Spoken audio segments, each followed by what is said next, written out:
Hello నమస్తే నేను Ashok welcome to ప్రజా చైతన్యం.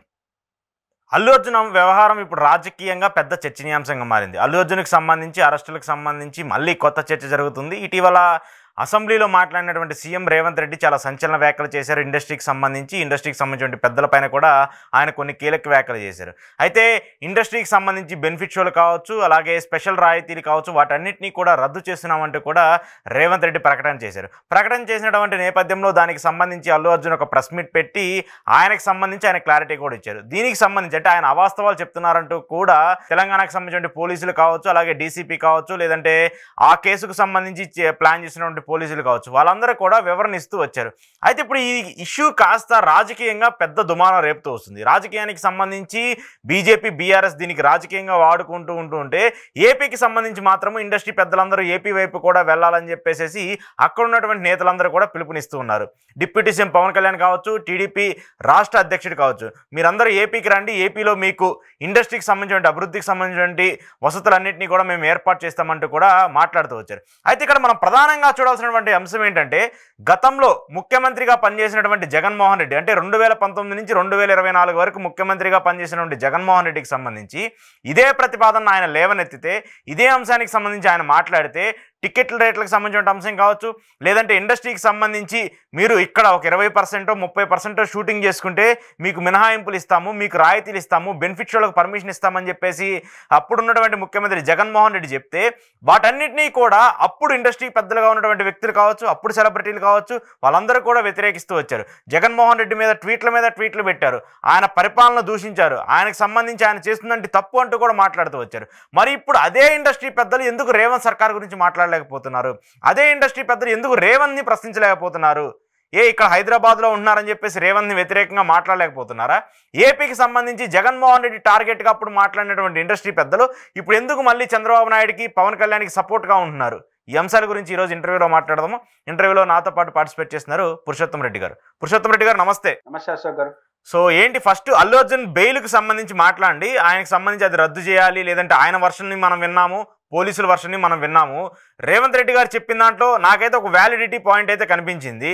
సో మీరేం చెప్తారు దానికి సంబంధించి?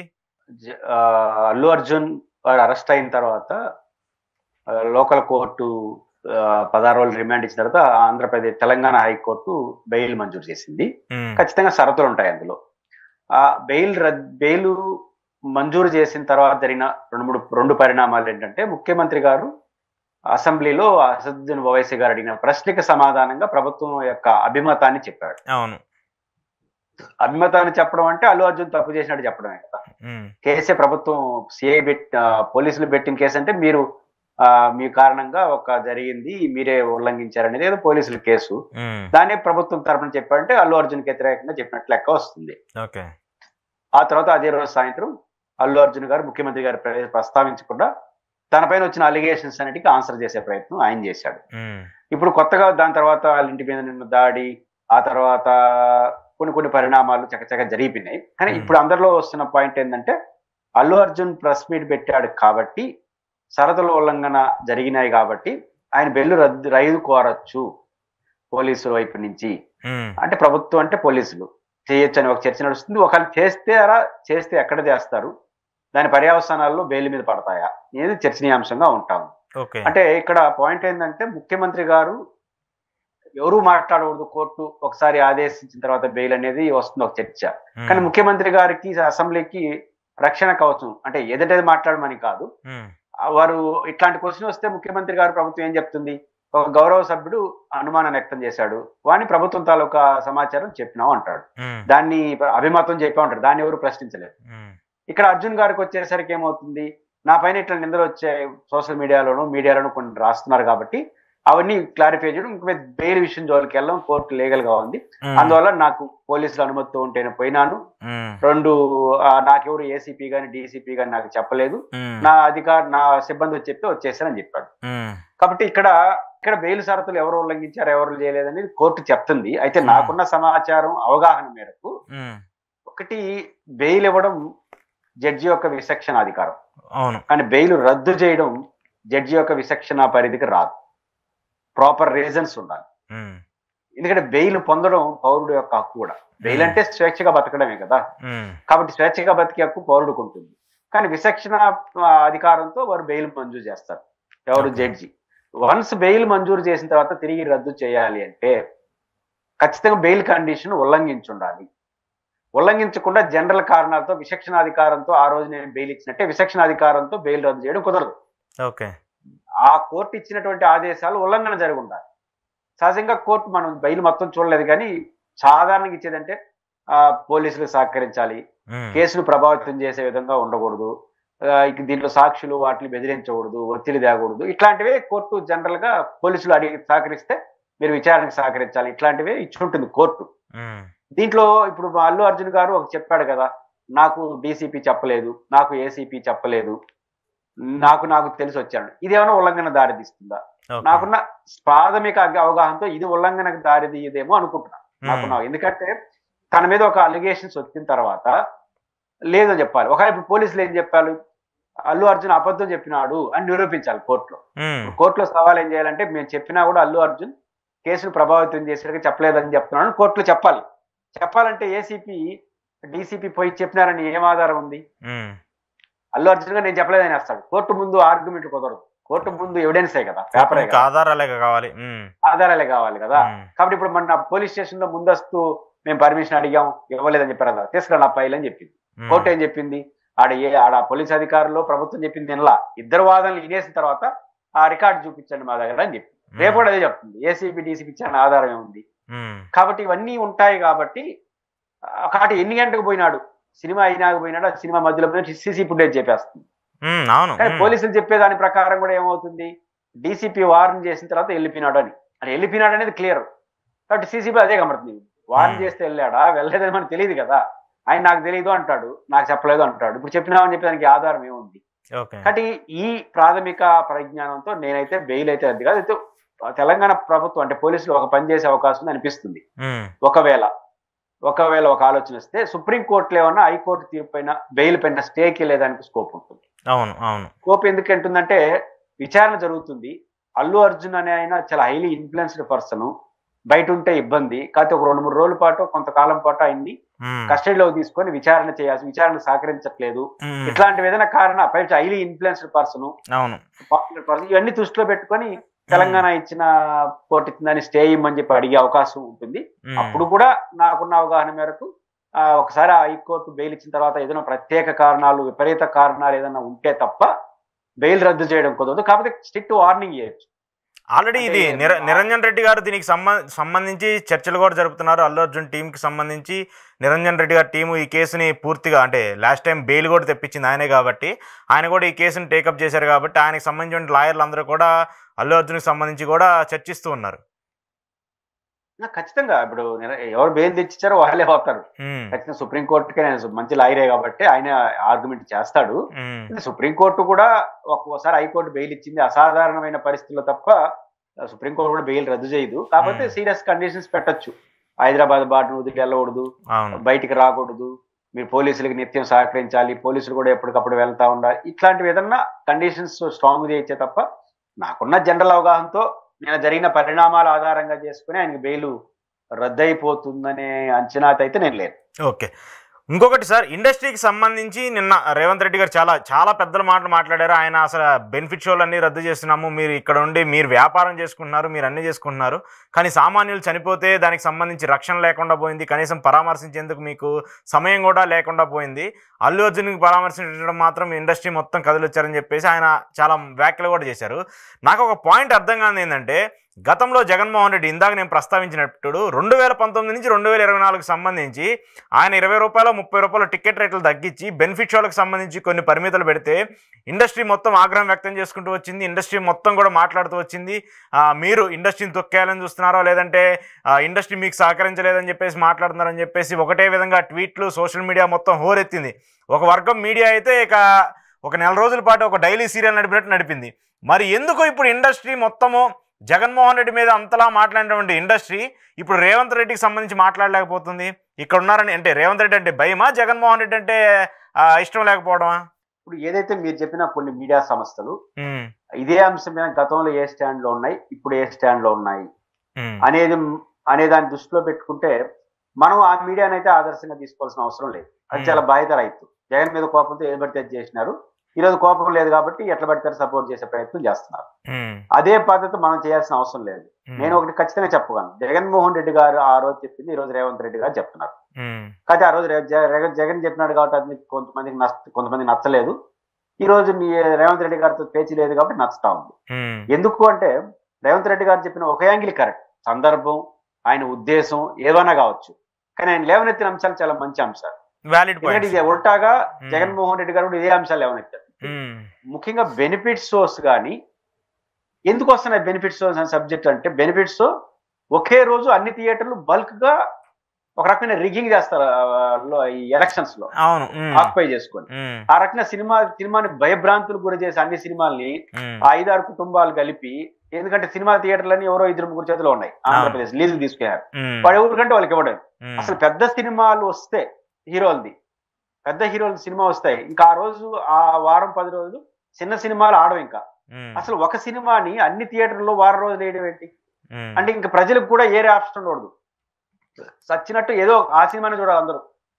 అంటే మేము 1000 కోట్ల రూపాయలు ఖర్చు పెట్టామండి, వారం రోజుల తర్వాత సినిమా అంతా సీడీల్లో వచ్చేస్తా ఉంది, ఆన్లైన్ టెక్నాలజీ పెరిగిపోయింది కాబట్టి మాకు డబ్బులు రావు, కాబట్టి బెనిఫిట్స్ వేసుకుంటాం, అన్ని థియేటర్లో ఒకే రోజు రిలీజ్ చేసుకుంటాం, మాకు ఇష్టం వచ్చినట్టు రేట్లు పెంచుకుంటాం, ఎందుకంటే మా 1000 కోట్లు పెట్టాం కాబట్టి.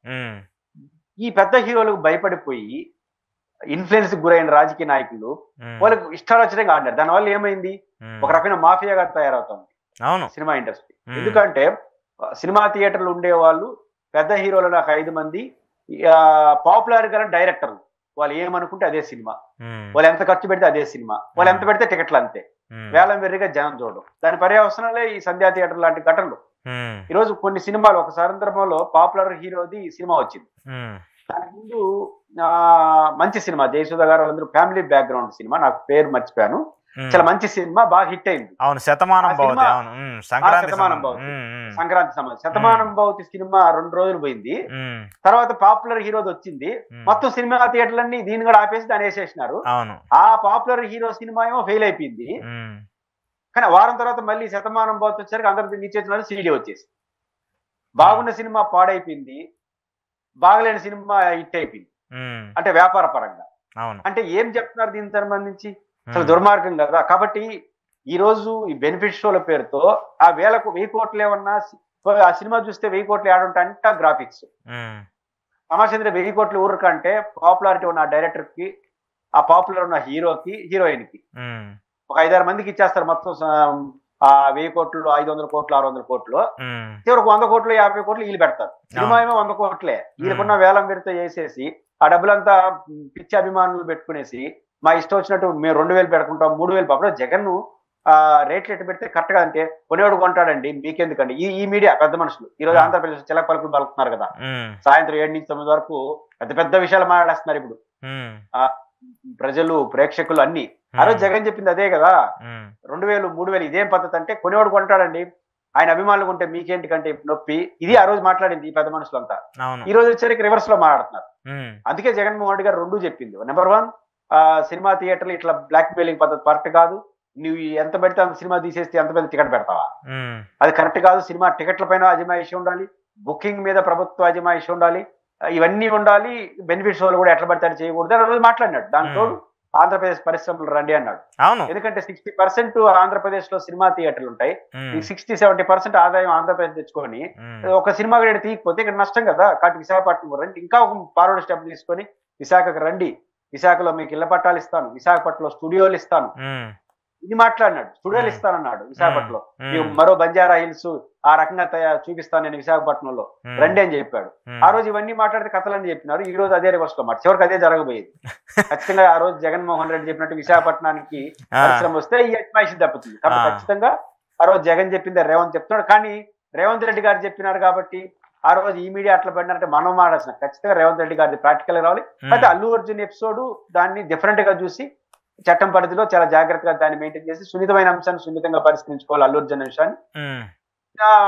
సినిమా ఫీల్డ్ పైన రేవంత్ రెడ్డి గారు అల్లు అర్జున్ దృష్టిలో పెట్టుకోకుండా విశాలమైన సమస్యను దృష్టిలో పెట్టుకొని రైట్ స్టెప్ తో ముందుకెళ్తే ఖచ్చితంగా మంచి జరుగుతుంది. ఓకే. అప్పుడు జగన్మోహన్ రెడ్డి గారు మీరు అందరూ ఏపీకి రండి, నేను ఇళ్ల పట్టాలు ఇస్తాను, మీకు స్టూడియోలు ఇస్తాను, ఇక్కడ 30% 40% షూటింగ్ చేయండి, ఇక్కడ మనకి అన్ని సీ పోర్ట్ ఉంది, మనకి అన్ని వసతులు ఉన్నాయని చెప్పేసి అప్పుడు ఆయన చెప్తే అప్పుడు చాలామంది ఇండస్ట్రీకి సంబంధించి ఏముంది ఏపీలో వచ్చి ఏం చేస్తామని అన్నవాళ్ళు ఇప్పుడు ఇదే పవన్ కళ్యాణ్ గారు నిన్న మాట్లాడుతూ వచ్చారు, ఆయన ఇండస్ట్రీ మొత్తం ఏపీకి రావాలని. అలాగే టీడీపీ అధ్యక్షుడు మాట్లాడుతూ వచ్చారు, బీజేపీ అధ్యక్షుడు పురంధేశ్వరి మాట్లాడుతూ వచ్చారు. మరి ఇప్పుడు ఏముందని ఇండస్ట్రీ ఏపీకి రావాలి పురుషోత్తం రెడ్డి గారు? అంటే ఒకటి అప్పుడు వాళ్ళు చేసిన పని అంతా జగన్ మీద ఉన్న కోపంతోనే. ఇప్పుడు ఆంధ్రప్రదేశ్ మీద ప్రేమ కాదు, ఇష్యూ మీద సబ్జెక్ట్ కాదు. చివరకు బెనిఫిట్స్ రద్దు కుదరదు అనగానే ఇది పవన్ కళ్యాణ్ కోసం చేసినారు, ఫలానా ఎక్స్ కోసం చేసినారు, వై కోసం చేసినారు మాట్లాడేసినారు. అంటే బేసిక్ గా మేము ప్రభుత్వం మీరెవరండి, పెద్ద పెద్ద ఉపన్యాసాలు కదా, మీరెవరు మమ్మల్ని అడగండి, ఇది మాత్రం ప్రభుత్వం కదా అంటున్నారు. ప్రభుత్వమే, నో డౌట్. ప్రభుత్వం ఖచ్చితంగా బాధ్యత తీసుకోవాలి, తప్పు జరిగితే చర్య తీసుకునే పెద్ద మనిషి తరహా ప్రభుత్వం ఉంటుంది, హక్కు ఉంది, బాధ్యత ఉంది. కానీ ఆ రోజు జగన్ అనేసరి ఆ రోజు జగన్ కాబట్టి వ్యతిరేకం, ఇంకా అంత మించిన లాజిక్ ఏం లేదు. ఖచ్చితంగా సినిమా పెద్దల్లో ఉండే కొంతమంది, అందరూ కాదు కానీ అందరూ ఆ రోజు ఈ రోజు సైలెంట్ గా ఉన్నారు. కొంతమంది తెలుగుదేశం పార్టీ వాళ్ళు లేకపోతే జగన్ గారిని రాజకీయంగా విభేదించే వాళ్ళు మాత్రం చల్లరైపోయి మాట్లాడినారు. ఇప్పుడు మాత్రం స్వాగతించట్లా, వ్యతిరేకించట్లా, మౌనంగా ఉన్నారు. ఎందుకు లేదు తలనొప్పి అని చెప్పి. ఎందుకంటే జగన్ లేడు కాబట్టి, రేవంత్ రెడ్డి ప్లేస్ లో జగన్ ఉంటే ఆడగా అట్లే మాట్లాడారు. అది లేదు కాబట్టి అక్కడ ఈయన ఆస్థాన విద్వాంసులంతా ఆడనే ఉన్నారు కదా. జగన్ అనేవాడు వ్యక్తి హైదరాబాద్ లో ముఖ్యమంత్రి కూడా తోక ముడుచుకుంటారు, డౌట్ ఏం లేదు. ఎందుకంటే మన ఆస్తులు అన్ని హైదరాబాద్ లో ఉన్నాయి కదా, అంటే ఆ భయం ఉంటుంది. బీఆర్ఎస్ ఉన్నప్పుడు కూడా నోరు తెరవలేదుగా, కేసీఆర్ కి వ్యతిరేకంగా ఒక మాట మాట్లాడినారా? ఇప్పుడన్నా మెటర్, అప్పుడు అది ఏమి మాట్లాడాలి.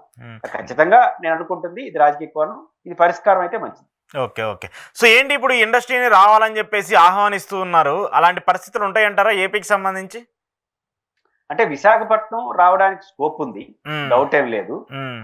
కాకపోతే అమరావతికి రమ్మంటారా మనకు తెలియదు. కాబట్టి అమరావతి అనే డ్రీమ్ ప్రాజెక్ట్ ఒకటి ఉంది కదా.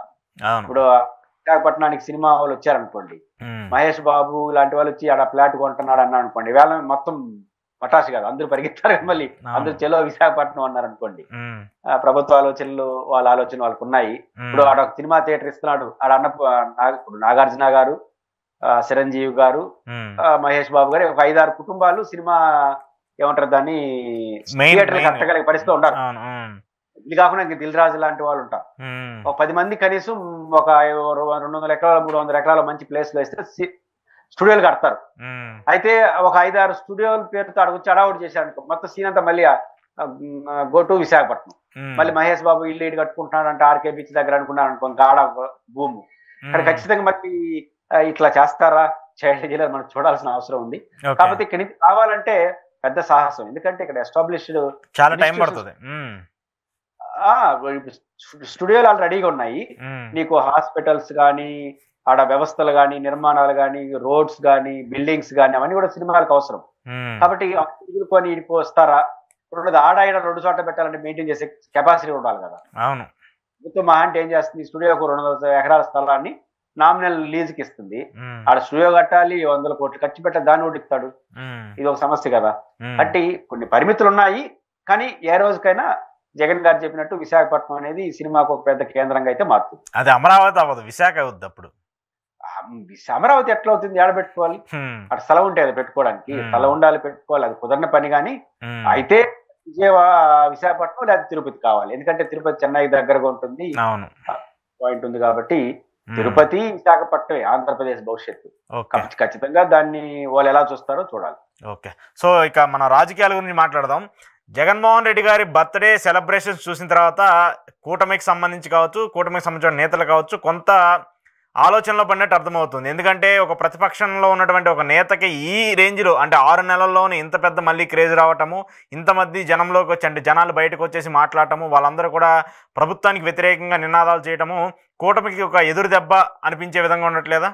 ఎప్పుడు కూడా చంద్రబాబు నాయుడు గారు అరెస్ట్ చూసి తెలుగుదేశం పార్టీ పోయి నేర్చుకోవాలి.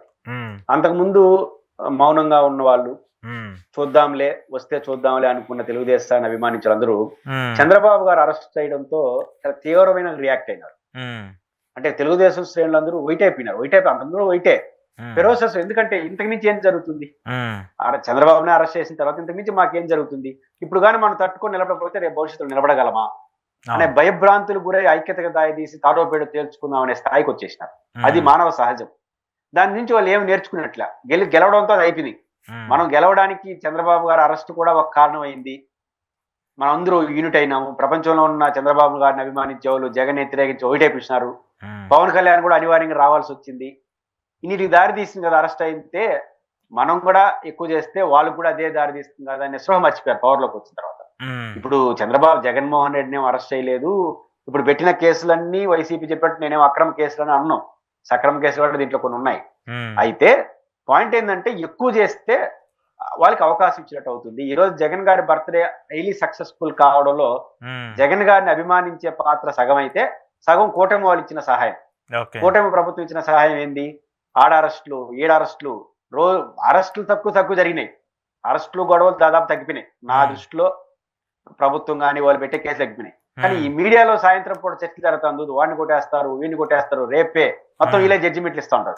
ఆ టీవీ డిబేట్ లో కూర్చొని యాంకర్లు, జర్నలిస్టులు కూర్చునేసి రేపు పేర్ని నాని భార్యని అరెస్ట్ చేస్తారు, ఆ తర్వాత జగన్ అరెస్ట్ చేస్తారు, ఆ తర్వాత భారతి గారిని అరెస్ట్ చేస్తారు, ఆ తర్వాత ఎల్ఐని అరెస్ట్ చేస్తారు. వాడేం చేస్తున్నాడు, ఈడేం చేస్తున్నాడు. రోజు ఒక ఐపీఎస్ డీజీపీలు అందరినీ అరెస్ట్ చేస్తారు.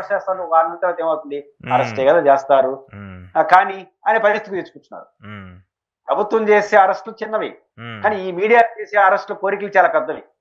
ప్రభుత్వం చేసే అరెస్టులో లేకపోతే కొంతమంది అధికార పార్టీ వాళ్ళు పెట్టే కేసులు 10 అయితే వీళ్ళు 1000గా చూపిస్తారు టీవీలో. వాడైపోయినాడు, వీడైపోయినాడు.